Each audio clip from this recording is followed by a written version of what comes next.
Boa noite. Veja no Brasil TV. A superfície de água em rios, riachos e lagos do Brasil diminuiu nos últimos 18 anos. 2 pessoas morrem num acidente entre um carro e 2 caminhões na rodovia dos Bandeirantes. Crianças em férias. Quem mora em apartamento precisa ficar atento às condições das telas de proteção para evitar acidentes.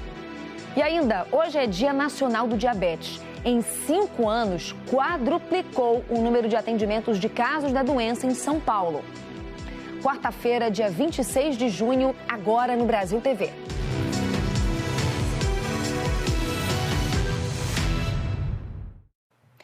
Um estudo do MAP Biomas, divulgado hoje, revelou um dado muito preocupante. A superfície de água em rios, riachos e lagos do Brasil diminuiu no período analisado, de 1985 a 2023. A maior redução proporcional foi justamente no Pantanal, que está em chamas mais uma vez. Mais de 6 milhões de hectares. Esse é o volume de superfície de água que o Brasil perdeu. Os dados são do MAP Biomas, que analisou imagens de satélite entre os períodos de 1985 a 2023. Esse relatório aponta, então, que a superfície de água no país ficou abaixo da média no ano passado. É no Pantanal a situação mais preocupante. A maior planície alagável do mundo é o bioma que mais secou nas últimas 4 décadas, analisadas pelo MAP Biomas. O ano de 2023 foi 50% mais seco que 2018, que foi a última grande cheia no bioma. Um exemplo é a região conhecida como Baía do Tamengo. Toda essa área que hoje está assim deveria estar coberta de água. Até o início de 2019, era possível navegar sobre os campos alagados. Com pouca água, a vegetação fica seca e os incêndios ganham força. Mais de 670 mil hectares viraram cinzas este ano. Ao todo, 357 profissionais atuam nos combates aos incêndios no bioma. Nesta semana, um efetivo de 80 agentes da Força Nacional deve chegar aqui a Corumbá para ajudar nesses trabalhos de combate. De Corumbá, Jaderson Moreira para o Brasil TV. Voluntários e bombeiros trabalham para controlar um incêndio no oeste da Bahia. Os focos, que aparecem com maior intensidade nesse período seco, surgiram mais cedo esse ano. Na região, o número de incêndios está acima da média. Somente neste mês, os bombeiros registraram 40 ocorrências de queimadas aqui em Luiz Eduardo Magalhães, no oeste da Bahia. Bombeiros, voluntários e equipes da prefeitura trabalham para combater os focos, que já chegaram perto de condomínios e unidades de saúde. A fumaça tem tomado conta do céu da cidade. Em toda a Bahia, já são 305 focos de incêndios, segundo o Instituto Nacional de Pesquisas Espaciais, o INPE. Um número quase 10% maior do que a média para todo o mês. O tempo seco antecipou o início dos incêndios, que costumam acontecer nos meses de agosto e setembro, nessa parte do estado. No sul gaúcho, uma comunidade de pescadores ainda convive com alagamentos. Os moradores enfrentam problemas em acessos, o que compromete a rotina e os serviços. O seu João improvisou no sótão de casa um quarto para ele e para o irmão. Os móveis levantados são uma tentativa de proteger o que ainda restou. Todo mundo tem que ter o cuidado, porque senão perde tudo que tem. O aposentado é morador do Pontal da Barra, comunidade de pescadores que fica em Pelotas, no sul gaúcho. Cerca de 150 famílias vivem por aqui e dependem da pesca. O Pontal fica no encontro do Canal São Gonçalo com a Lagoa dos Patos, onde os níveis bateram recordes durante as cheias. A Defesa Civil retirou 30 famílias de casa no pior momento da enchente. E desde então, a estrada que dá acesso à comunidade está interditada. Para chegar aqui, só de barco. As consequências são sentidas pela Catiane, que não consegue levar o filho para tomar vacina. Está uns 15 dias só atrasado. Agora não tem posto, ele vai ter que tomar as vacinas, mas aí semana que vem já abriu o posto e já vou levar ele para tomar. Quase 2 meses depois do início das enchentes no Rio Grande do Sul, as ruas aqui da comunidade do Pontal da Barra em Pelotas estão assim, ainda completamente alagadas. Poucos moradores conseguiram voltar para casa. Aqueles que voltaram enfrentam outra dificuldade: não tem energia elétrica. A rotina da Dona Rosa, moradora do Pontal há 45 anos, mudou. Ela tinha um mercado do lado de casa que era a certeza do sustento da família. Hoje é dúvida. Eu choro só de ver quanta coisa eu perdi. Levou 2 filhos e meu. Até uma tristeza na gente. Não gosto nem de lembrar. Eu acho que eu não vou abrir a venda, não sei. Não sei. Se abrir só no verão, não sei. E o que ficou ali ficou tudo estragado. Caiu no chão, estragou tudo. Em Rio Grande, cidade que fica a cerca de 60 quilômetros de Pelotas, moradores da Ilha dos Marinheiros ainda estão com o acesso à região interrompido. O problema é a ponte, que continua intransitável para veículos, o que tem afetado a rotina dos moradores. Minha mãe, ela não consegue andar em botes e essas coisas assim, pelo mar, porque ela tem dificuldade para caminhar. Então ela tem que ser só de carro. E aí fica complicado, não tem como a gente ir. E também tem o caminhão do lixo, que não pode entrar na ilha. É muita coisa, assim, ó. Nós estamos totalmente, assim, ilhados, literalmente. Em meio a tantas dificuldades, a solidariedade é o caminho para a reconstrução. Bem que as pessoas ajudam, porque senão a gente estava apavorado. Não estava fácil mesmo. A polícia fez uma operação no Mato Grosso para prender suspeitos de tortura e assassinato de trabalhadores nordestinos na cidade de Rondonópolis. As vítimas teriam sido confundidas com criminosos rivais. A Polícia Civil cumpriu 7 mandados de prisão temporária, 9 de busca e apreensão e 3 apreensões de veículos. Só no período da manhã, 4 suspeitos foram presos e encaminhados à Delegacia de Homicídios e Proteção à Pessoa.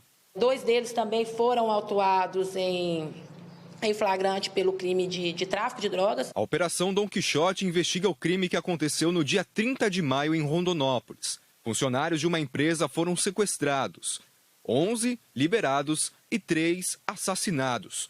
O corpo da primeira vítima foi encontrado com um tiro na cabeça em uma estrada de terra na gleba Rio Vermelho. Ele foi identificado como Antônio José dos Santos Filho. As 2 outras vítimas foram encontradas em outro ponto da cidade, no anel viário. Os homens foram identificados como Thalisson Ferreira da Silva e Renan Nascimento Barreto. Eles foram degolados. No mesmo dia, nós representamos ao Poder Judiciário por 7 mandados de prisão temporária de indivíduos que identificamos que participaram efetivamente tanto do sequestro quanto do ato de tortura, quanto também da execução das vítimas. E também representamos por mandados de busca e apreensão domiciliar, 9 mandados. Uma força-tarefa foi realizada para cumprir os mandados de prisão contra os suspeitos identificados neste crime. Além das prisões, houve um confronto com a polícia e um dos suspeitos morreu. Em outra operação, a Polícia Civil do Mato Grosso cumpriu ordens da Justiça contra suspeitos de envolvimento no tráfico de drogas e armas e lavagem de dinheiro. O líder do grupo comandava os crimes de dentro do maior presídio do estado. Um dos alvos da Operação A Sintonia é um dos principais líderes de uma organização criminosa de Mato Grosso que está preso na Penitenciária Central do Estado por comércio de drogas e armas e também por ordenar roubos e mortes em série. De acordo com a Polícia Civil, foram cumpridos 22 mandados de prisão preventiva, 24 de busca e apreensão e 26 bloqueios de contas bancárias em 5 cidades de Mato Grosso e 1 de São Paulo. As ordens para os roubos, mortes e negociação das armas e drogas vinham de dentro do presídio por mensagens e ligações de celulares. As investigações apontaram que as armas também eram usadas em assaltos e assassinatos de integrantes de organizações criminosas rivais e agentes de segurança pública. Cíntia Rocha, para o Brasil TV. Um homem foi morto a tiros dentro de uma igreja em Luiz Domingues, no Maranhão. Uma mulher e uma criança também foram atingidos. A Jane Mendes tem as informações. As informações da polícia são de que 2 homens armados e que estavam de moto perseguiam Jefferson Ferreira Lima, de 33 anos, pelas ruas de Luiz Domingues, cidade maranhense que fica distante cerca de 350 quilômetros da capital São Luís. Para fugir da mira dos atiradores, a vítima entrou na igreja evangélica da cidade, que estava lotada.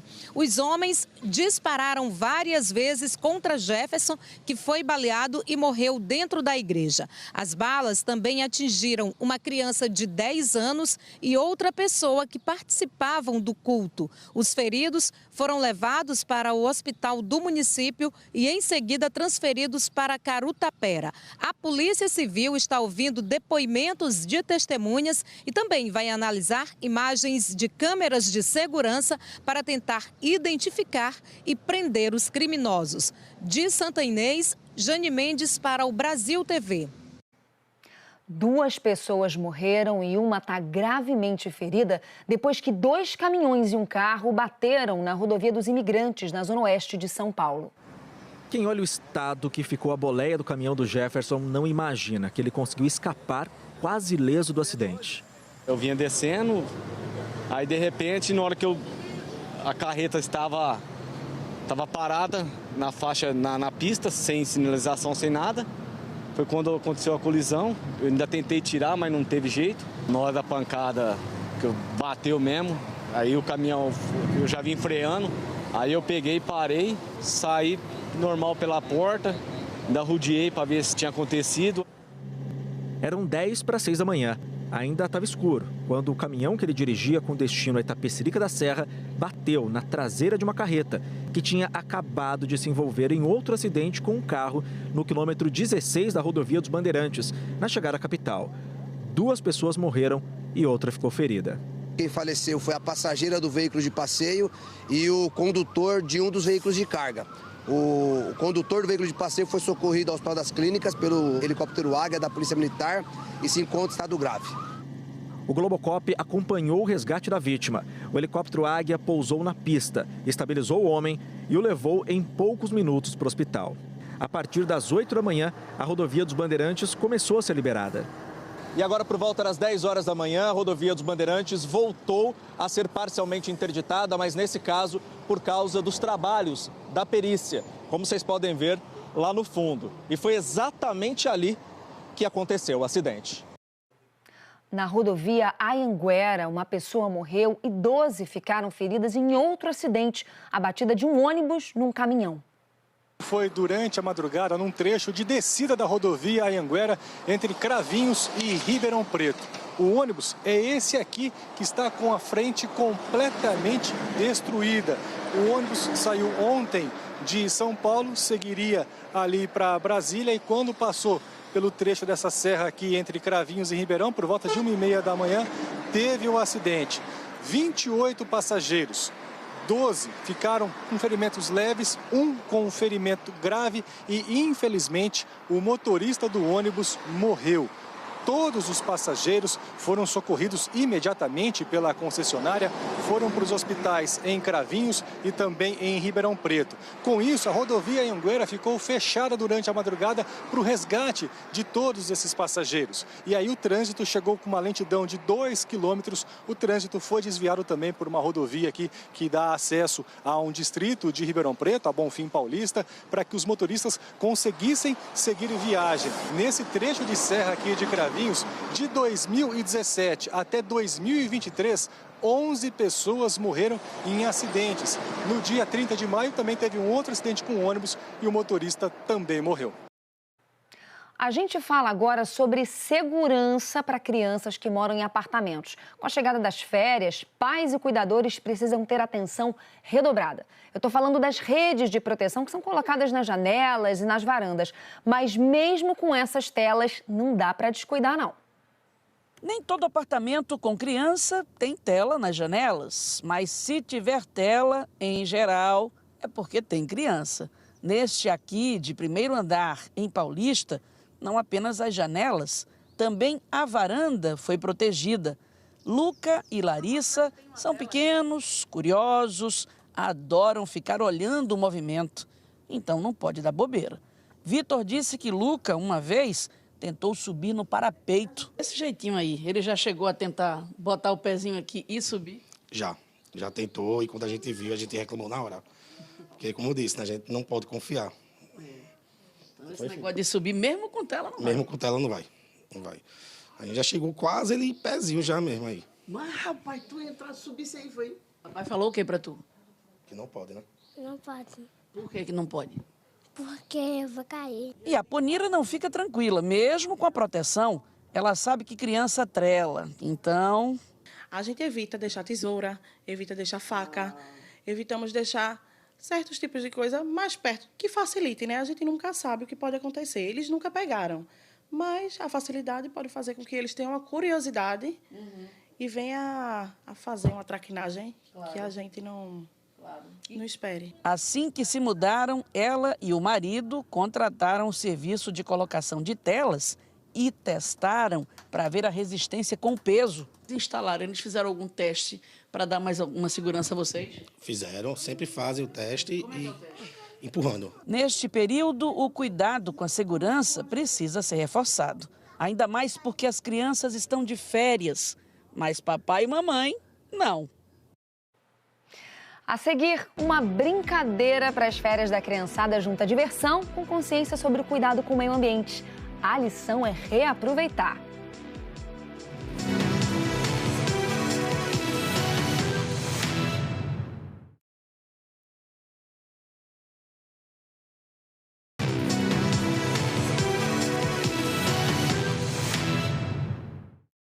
Brasil TV de volta falando do Dia Nacional para a Conscientização da Diabetes, uma doença perigosa que quase não dá sinais e afeta mais de 12% da população no estado de São Paulo.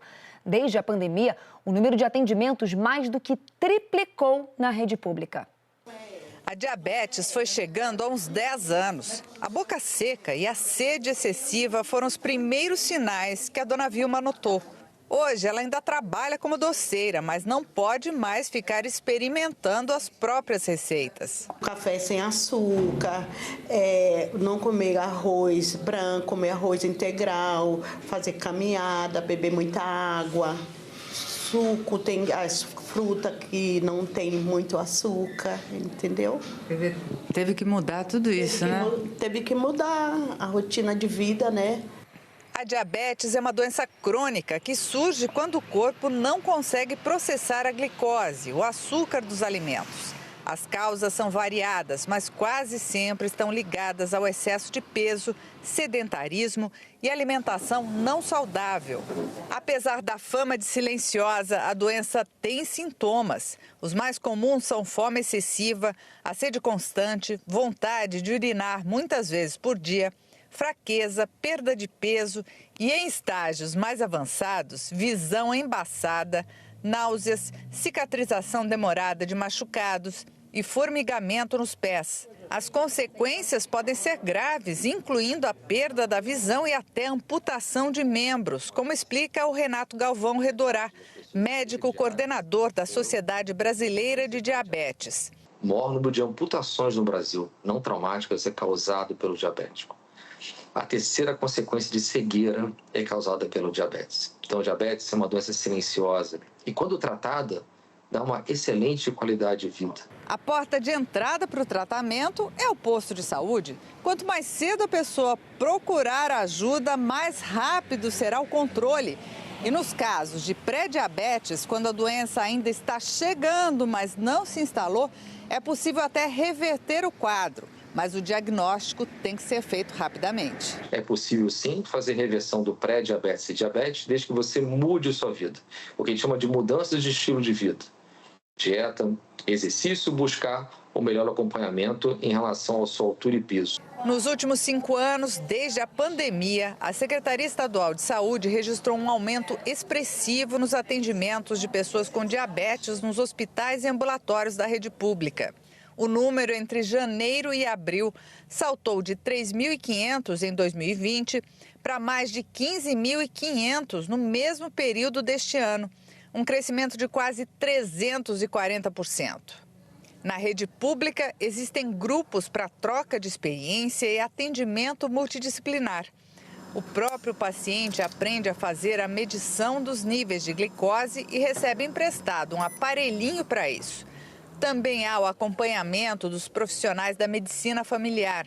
É um conjunto de abordagens, um conjunto de ações para que a pessoa consiga, controlando o diabetes, ter uma melhor qualidade de vida e um menor nível de saúde.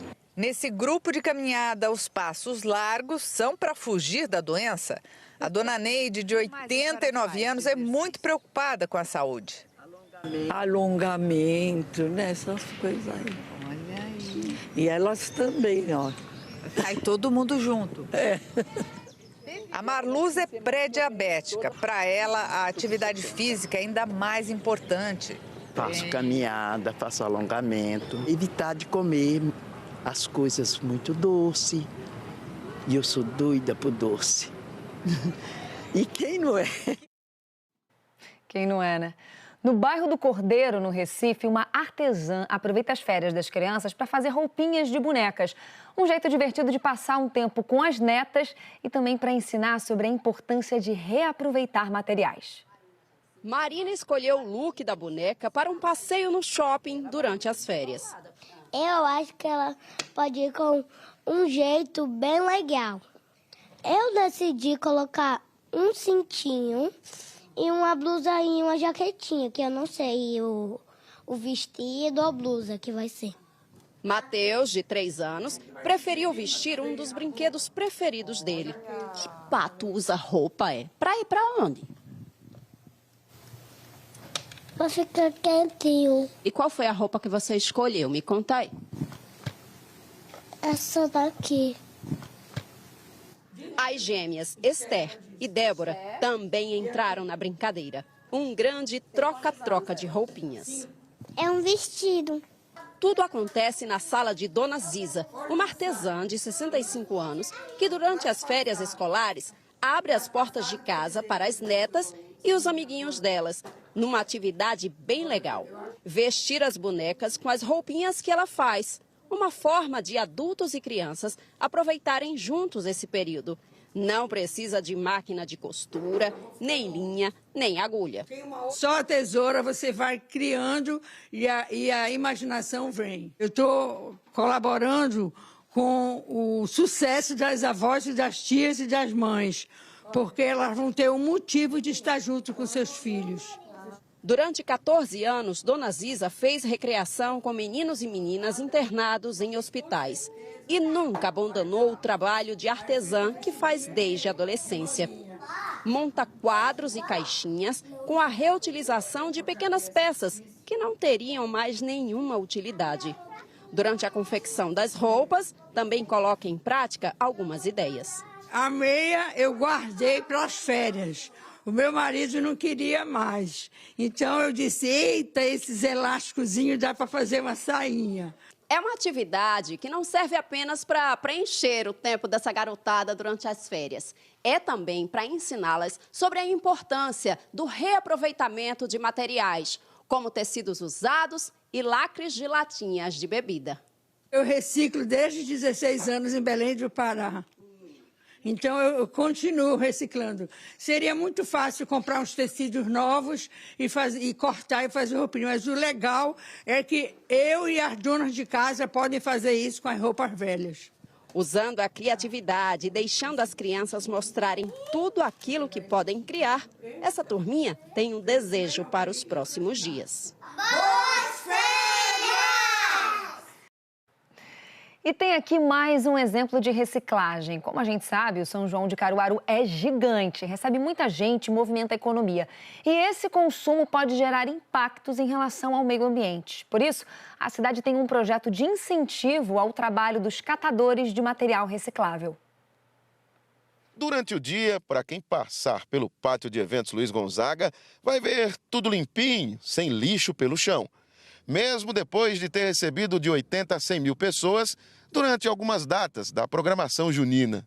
E isso se deve ao empenho e ao trabalho de muita gente.